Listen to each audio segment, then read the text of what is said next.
कोई भी व्यक्ति जब विधानसभा का सदस्य निर्वाचित होता है तो विधानसभा के प्रति उस सदस्य का कर्तव्य होता है कि वह विधानसभा की बैठकों में उपस्थित रहे और अपने क्षेत्र की जन आकांक्षाओं को पूरा करने के लिए विधिक प्रक्रिया के तहत विधानसभा की बैठकों में आवाज उठाए। निर्वाचन क्षेत्र के लोगों की भी यह अपेक्षा रहती है कि उनका जनप्रतिनिधि विधानसभा की बैठकों में लगातार उपस्थित रहें और उनकी बातों को वहां रखें। परंतु कभी कभी ऐसी भी परिस्थितियां उत्पन्न होती हैं कि सदस्य को स्वास्थ्य या अन्य कारणों से सदन की बैठकों से अनुपस्थित रहना पड़ता है। आज हम अपने दर्शकों से इस तरह की अनुपस्थिति का विधिक प्रावधान और संसदीय व्यवस्था के संबंध में बात करना चाहेंगे।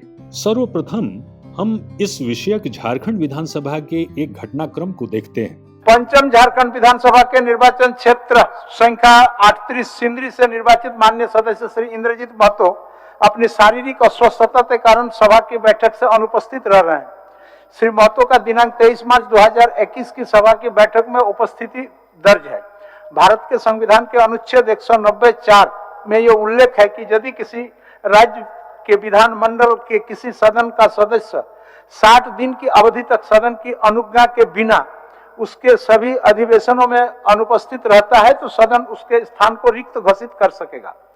झारखंड विधानसभा की प्रक्रिया तथा कार्य संचालन के नियम 317 जो सभा की बैठकों के अनुपस्थित रहने की अनुज्ञा का प्रावधान करता है वो इस प्रकार है।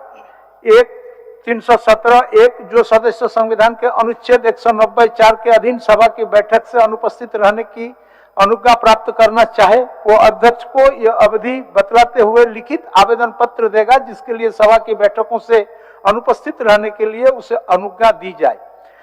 नियम 2 317(2) इस नियम के उपनियम 1 के अधीन आवेदन पत्र प्राप्त होने के पश्चात अध्यक्ष यथासंभव शीघ्र सभा को आवेदित पत्र पढ़कर सुनाएगा और पूछेगा कि क्या सभा इसका इच्छा है कि अमुक सदस्यों को अमुक कालावधि तक सभा की बैठकों से अनुपस्थित रहने के लिए अनुज्ञा प्रदान की जाए। यदि कोई विरोध न करे तो अध्यक्ष कहेगा कि अनुपस्थित रहने की अनुज्ञा प्रदान की गई, किंतु यदि कोई विरोधी आवाज सुनाई दे तो अध्यक्ष सभा का अभिप्राय जान लेगा और उसके बाद सभा की विनिश्चय घोषित करेगा। इस नियम के अधीन सभा के समक्ष प्रश्न पर चर्चा नहीं होगी। सभा द्वारा विनिश्चय व्यक्त किए जाने के पश्चात यथासंभव शीघ्र सचिव उस सदस्य को संसूचित करेगा।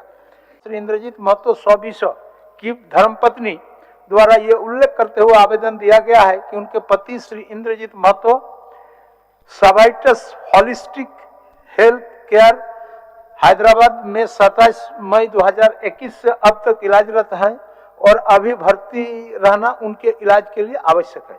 अतः झारखंड विधानसभा की प्रक्रिया तथा कार्य संचालन के नियम 317(2) के आलोक में यह विषय सभा में रखता हूं। क्या यह सभा की इच्छा है कि श्री इंद्रजीत महतो 100 को दिनांक 23/3/2021 के उपरांत दिनांक 23/3/2023 तक की कालावधि तक सभा की बैठकों से अनुपस्थित रहने की अनुज्ञा प्रदान की जाए। इस पर सभा की सहमति है। झारखंड विधानसभा की प्रक्रिया तथा कार्य संचालन के नियम 317(2) के आलोक में दिनांक 23 मार्च 2023 को सभा की सर्वसम्मति से श्री इंद्रजीत महतो 100 को दिनांक 23/3/2021 के पश्चात 23/3/2023 तक की सभा की बैठक से अनुपस्थित को क्षम्य करते हुए अनुपस्थित रहने की अनुज्ञा प्रदान की गई। पंचम झारखंड विधानसभा के तत्कालीन सदस्य श्री इंद्रजीत महतो जो सिंदरी विधानसभा क्षेत्र से निर्वाचित थे, गंभीर बीमारी के कारण झारखंड से बाहर एक अस्पताल में भर्ती थे। इस कारण से वे पंचम झारखंड विधानसभा के 6ठे सत्र से लेकर लगातार कई सत्रों में अनुपस्थित होते आ रहे थे। मार्च 2023 में विधानसभा के 11वें सत्र के दौरान श्री इंद्रजीत महतो की पत्नी की ओर से विधानसभा को एक आवेदन दिया गया कि उनके पति गंभीर बीमारी के कारण मई 2021 से इलाजरत हैं और आगे भी इलाजरत रहेंगे। उनके आवेदन पर दिनांक 23/3/2023 को सदन में आवश्यक प्रक्रिया अपनाते हुए सदन द्वारा माननीय सदस्य श्री इंद्रजीत महतो का विधानसभा के अधिवेशनों से अनुपस्थिति की घटनोत्तर स्वीकृति दी गई। भारत के संविधान का अनुच्छेद 190(4) में यह प्रावधान वर्णित है कि यदि किसी राज्य के विधानमंडल के किसी सदन का सदस्य 60 दिन की अवधि तक सदन की अनुज्ञा के बिना उसके सभी अधिवेशनों से अनुपस्थित रहता है तो सदन उसके स्थान को रिक्त घोषित कर सकेगा, परंतु 60 दिन की उक्त अवधि की संगणना करने में किसी ऐसी अवधि को हिसाब में नहीं लिया जाएगा जिसके दौरान सदन सत्रावसित या निरंतर 4 से अधिक दिनों के लिए स्थगित रहता है। संविधान के इस प्रावधान और इसके आलोक में संसदीय व्यवस्था पर हम मुख्य रूप से 2 बिंदुओं को लेते हैं। पहला, 60 दिनों की अनुपस्थिति की अवधि की गणना करने का तरीका क्या है, और दूसरा, कोई सदस्य बिना अनुमति के लगातार 60 दिनों तक विधानसभा की बैठकों से अनुपस्थित रहता है तो क्या उसके स्थान को निश्चित रूप से रिक्त घोषित किया जा सकता है। संविधान में उल्लिखित 60 दिनों की अनुपस्थिति की अवधि का मतलब है विधानसभा के एक अधिवेशन या एक से अधिक कई पश्चातवर्ती अधिवेशनों में 60 दिनों की लगातार अनुपस्थिति जिसमें कोई व्यवधान न हो। जैसा कि हम जानते हैं कि विधानसभा का एक साल में सामान्यतः 3 अधिवेशन होते हैं, बजट सत्र, मॉनसून सत्र और शीतकालीन सत्र। इन तीनों में से कोई भी सत्र लगातार 60 दिनों तक नहीं चलता है। सिर्फ बजट सत्र ही है जो लगभग 1 माह के आसपास तक अधिवेशन में रहता है। बाकी दोनों सत्र सामान्यतः 1 सप्ताह से 10 दिनों की अवधि तक के लिए ही होते हैं। तीनों में से प्रत्येक सत्र प्रारंभ होने के साथ निर्धारित दिनों तक चलता है और उसके बाद अनिश्चित काल के लिए स्थगित हो जाता है, और इस पूरे अवधि को हम सत्रावधि कहते हैं। प्रत्येक सत्रावधि में अवकाश के दिन भी होते हैं जिस दिन सत्र नहीं होते हैं। यह अवकाश 1 दिन या 2 दिन या 1 से लेकर लगातार कई दिनों का हो सकता है। इसलिए 60 दिनों की लगातार अनुपस्थिति किसी एक सत्र में नहीं हो सकता। फलतः 60 दिनों की गणना किसी एक सत्र में पूरा नहीं हो सकता, यह लगातार कई सत्रों में पूरा होता है। दिनों की गणना करने में एक महत्वपूर्ण बात यह है कि सत्र प्रारंभ होने और अनिश्चित काल के लिए स्थगित होने के बीच की अवधि में यदि सत्र के अवकाश का दिन निरंतर 4 दिनों से अधिक के लिए है तो इन दिनों को हिसाब में नहीं लिया जाता है। हम एक उदाहरण लेते हैं। कोई मॉनसून सत्र सोमवार को प्रारंभ होता है और अगले सोमवार तक यानी लगातार 8 दिनों तक के लिए निर्धारित है, और बीच में लगातार 2 दिनों की छुट्टी है जिस दिन सत्र नहीं होना है। इस प्रकार 8 दिनों की सत्रावधि में सत्र के दिनों की संख्या 6 ही है।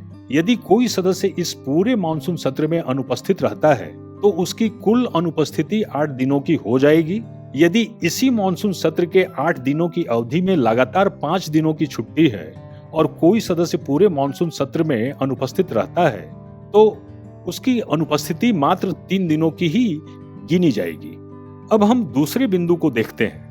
लगातार 60 दिनों तक बिना अनुमति के विधानसभा की बैठकों से अनुपस्थित रहने पर किसी सदस्य के स्थान को निश्चित रूप से रिक्त घोषित कर दी जाएगी, यह आवश्यक नहीं है। इस संदर्भ में संविधान का उपबंध निर्देशात्मक है, आज्ञापक नहीं। यदि सदस्य का अनुपस्थिति संबंधी कर्तव्य दुराग्रहपूर्ण है तभी उसके स्थान को रिक्त घोषित किया जा सकता है। यदि अनुपस्थिति का कारण पर्याप्त और उचित है, जैसे कि सदस्य की बीमारी, दुर्घटना, जेल में निरुद्ध किया जाना या कोई अन्य उचित परिस्थिति, तो सदन ऐसे सदस्य की 60 दिनों से अधिक दिन की अवधि की अनुपस्थिति को क्षमा करने में सक्षम है। अनुपस्थिति की अनुमति अनुपस्थिति से पहले भी दी जा सकती है और अनुपस्थिति के बाद भी दी जा सकती है। जब कोई सदस्य अनुमति मांगने के आवेदन की तिथि से पहले ही 60 दिन से अधिक की अवधि तक अनुपस्थित रह चुका है तो सदन द्वारा दी गई अनुपस्थिति की अनुमति को अनुपस्थिति क्षमा कहा जाता है और आगे होने वाले अनुपस्थिति को अनुपस्थित रहने की अनुमति देना कहा जाता है। सदस्य के अत्यधिक बीमार रहने की अवस्था में अनुपस्थिति की अनुमति हेतु आवेदन सदस्य के परिवार के नजदीकी संबंधी द्वारा भी दिए जाने की परंपरा है। संविधान के अनुसार 60 दिनों से कम की अवधि के लिए अनुपस्थिति की अनुमति सदन से लेना जरूरी नहीं है, लेकिन सदस्यों द्वारा ऐसा करना अच्छा माना जाता है। इस प्रक्रम में एक बात स्पष्ट है कि अधिवेशनों की बैठकों से किसी सदस्य को अनुपस्थित रहने की अनुमति सदन के राय से ही दी जा सकती है। यदि सदन ने अनुमति प्रदान नहीं की तो उस सदस्य का स्थान रिक्त घोषित कर दिया जाता है। संविधान के अनुच्छेद 194 के उपबंधों के अधीन रहते हुए सदन से अनुपस्थिति की अनुमति हेतु आवेदन की प्रक्रिया और इस पर सदन द्वारा अपनाई जाने वाली प्रक्रिया के साथ साथ किसी सदस्य का स्थान रिक्त घोषित करने संबंधी आवश्यक प्रक्रिया प्रायः सभी विधानसभाओं के अपने अपने प्रक्रिया तथा कार्य संचालन के नियमों में वर्णित है।